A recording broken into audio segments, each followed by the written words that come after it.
رمضان أهلا مرحبا رمضان، الذكر فيك يطيب والقرآن.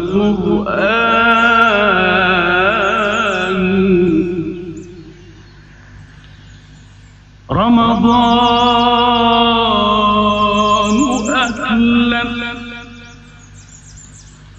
مرحبا رمضان،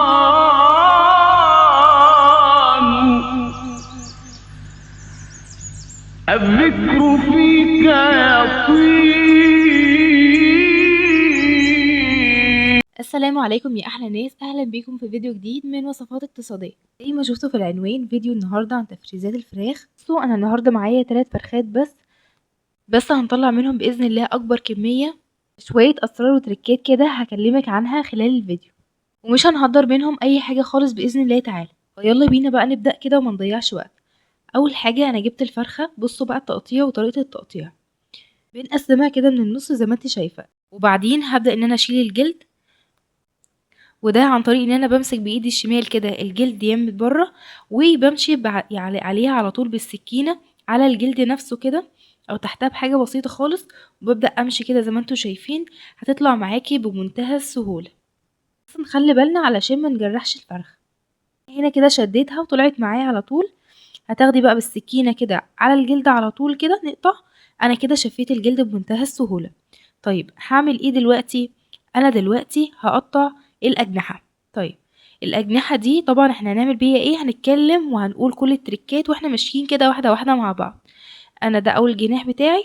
بصوا بقى بنقطع الجناح ازاي. هاجي برضو على الناحيه التانية من الجناح، وهقطع الجناح من تحت خالص كده زي ما انتوا شايفين. طبعا ما ننساش اللايك والاشتراك بتاعنا الجميل. اهم حاجه كمان في التقطيع ان السكينه بتاعتك تبقى حاميه يا جماعه. تمام، لازم سكينه حاميه علشان تساعدك انت في التقطيع. انا كده بقسم الجناح لنصين وهعينه بالشكل ده. الجناح التاني برضو بصوا من عند الثانيه كده، وببدا بالسكينه كده وبايديا بكسر العضمايه دي، وبعدين بكمل عليها بالسكينه. هتطلع معاكي بمنتهى السهوله، وزي ما انتوا شايفين كده نفس الشكل بالظبط. بعد كده انا عايزه الجزء الاولاني ده لوحده اللي هو بتاع البانيه، فانا بقطع كل العظم اللي ورا ده مرة واحدة، اللي هو عظم الصدر ده يا جماعة زي ما انتوا شايفين بنفس الطريقة كده. تمام، طبعا هنا في عضماية كده يعني شادة شوية، بس انا هفضل وراها كده بايديا وبالسكينة لحد ما تيجي كلها بإذن الله. بصوا اهي طلعت حتة واحدة اهي. هنا الصدر بتاعي بقى بالمنظر ده، هو ده الشكل بالظبط اللي انا عايزاه. هنشيل بس الحتة اللي في النص دي بالسكينة، سهلة بإذن الله.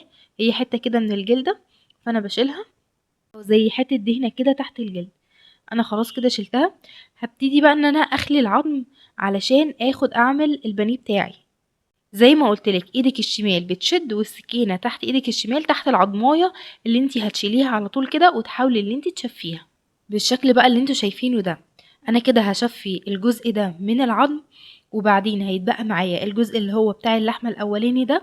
هبتدي اعمل منه بقى كذا حاجة، يعني مش بس هنكتفي ان احنا نعمل بانيه من الجزء ده، لا ان شاء الله هنعمل كذا حاجة معاكم، فخليكم معانا كده للاخر. انا هنا بتشدي العظمة بايدك الشمال كده، وبصوا تحت العظمة بالظبط كده، وبتبتدي تزيلي اللحمة من على العظم عشان تطلع معاكي من غير ولا حتة لحمة صغيرة حتى.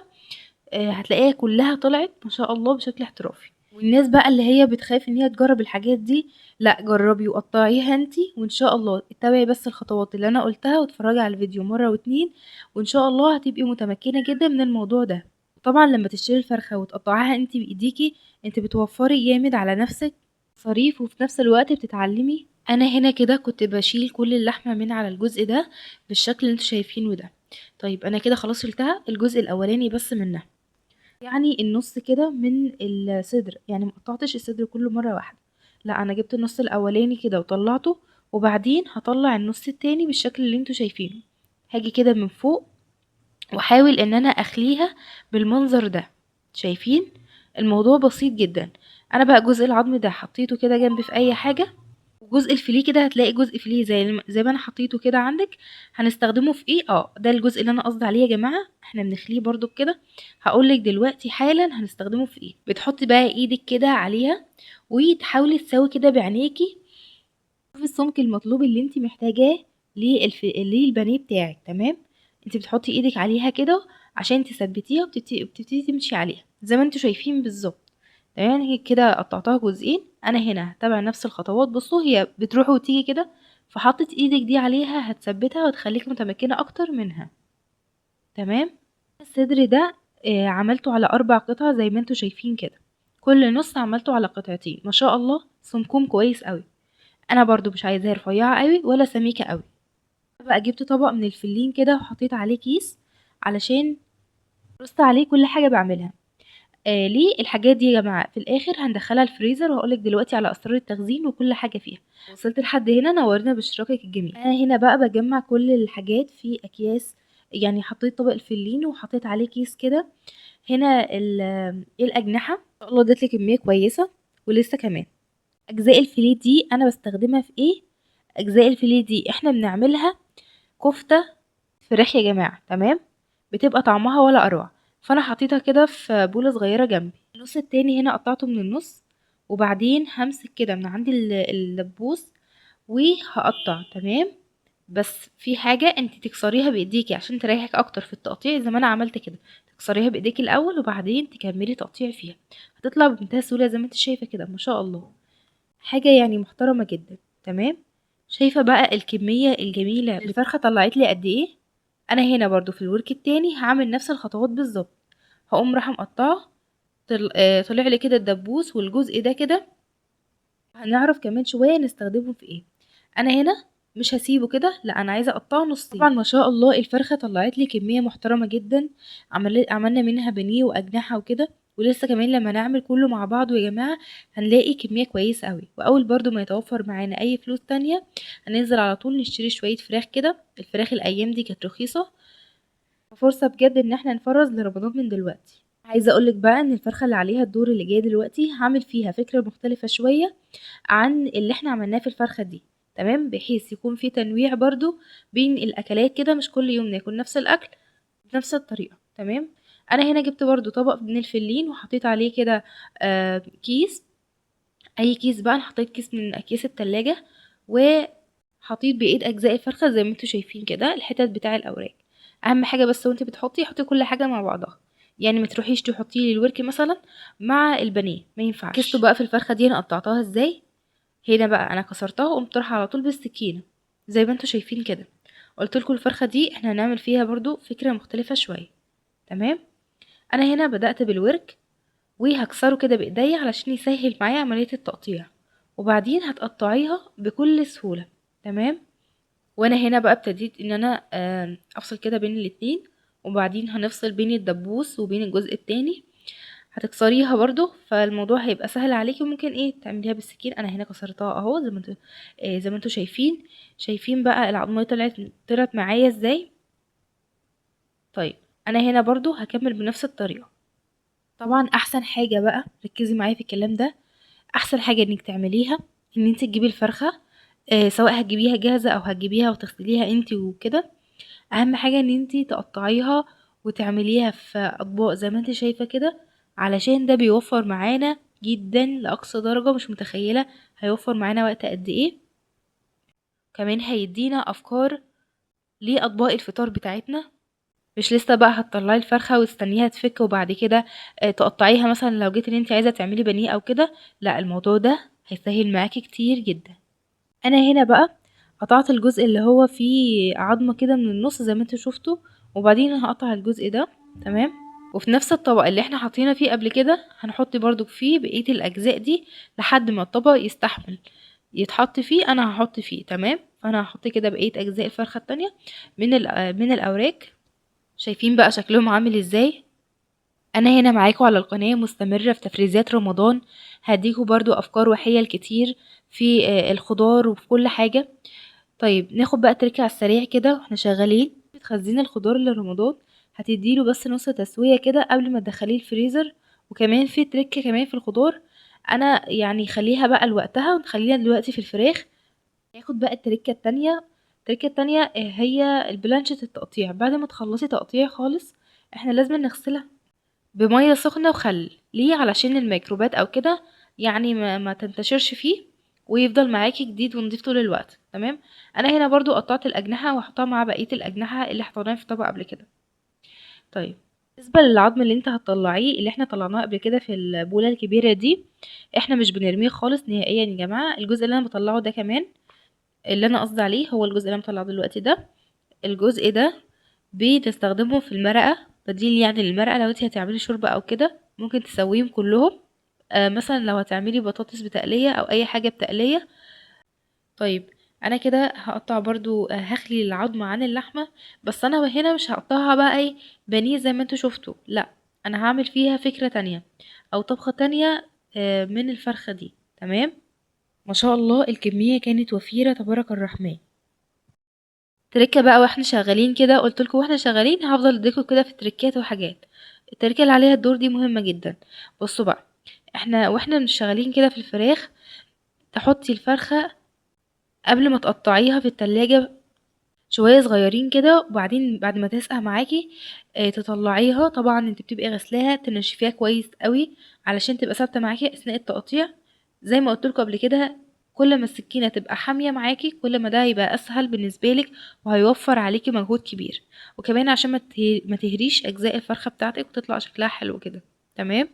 مثلا هنتبل جزء من الفراخ دي قبل ما نحطها في الفريزر، فانت بتشيلي الجلد كله علشان التتبيله تخش كويس، خصوصا مثلا لو انت عامله شاورما او شيش او هكذا يعني، ايا كان.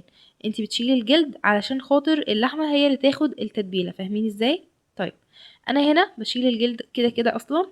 طيب انا شلت الجلد من الصدر بتاعي. بصوا بقى هنا مش هقطعها بانيه، لا، انا هقطعها بالشكل اللي انتوا شايفينه ده زي مكعبات كده، لان الاجزاء دي مش هتتعمل طبعا بانيه، اكيد واضح.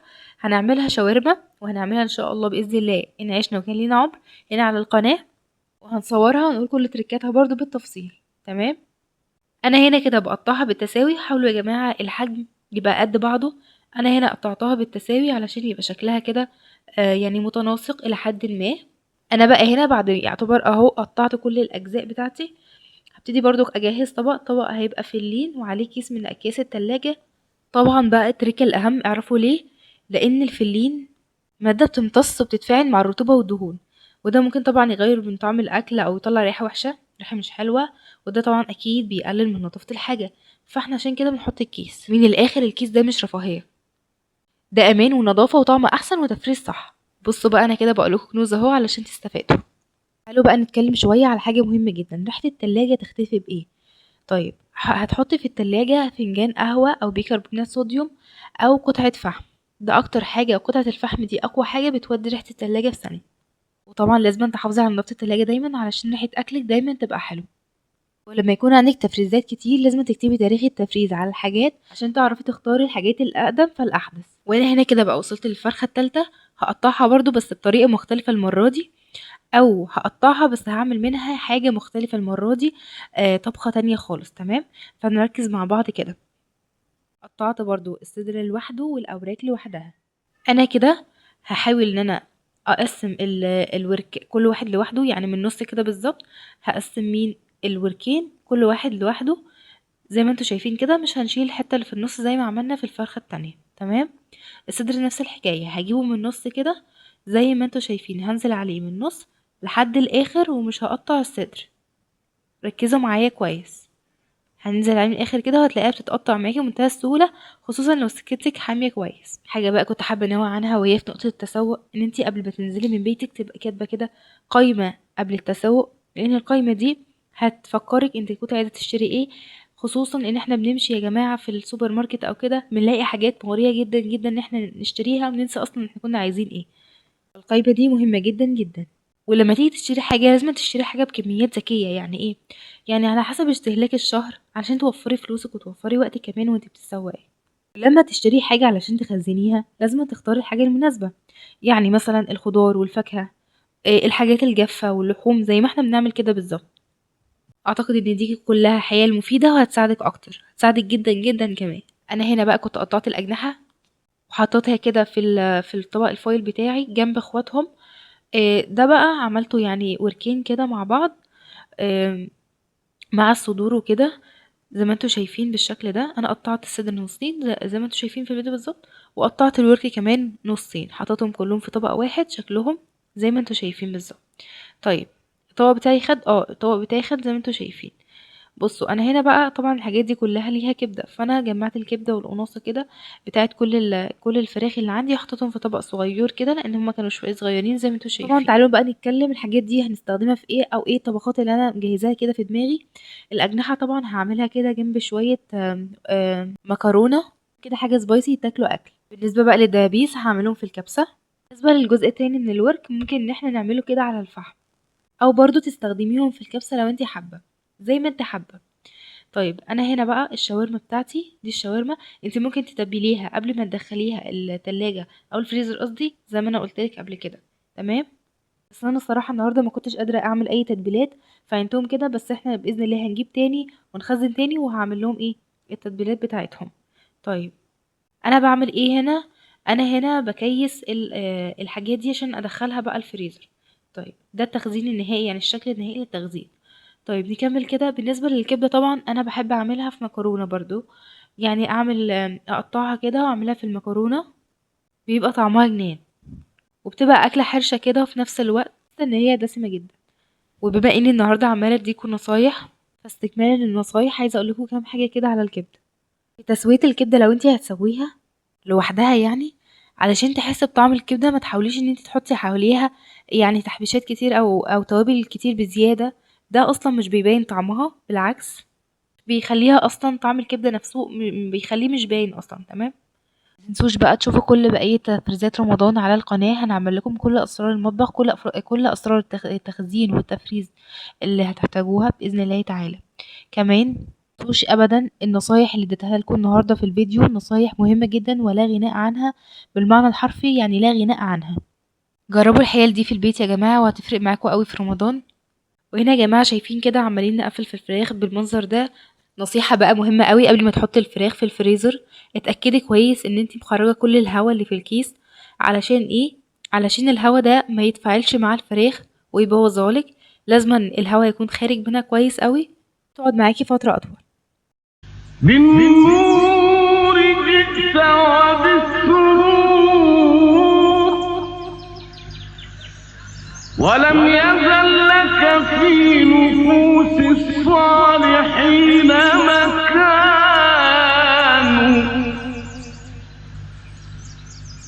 بالنور جئت وبالسرور، ولم يزل لك في نفوس الصالحين مكان.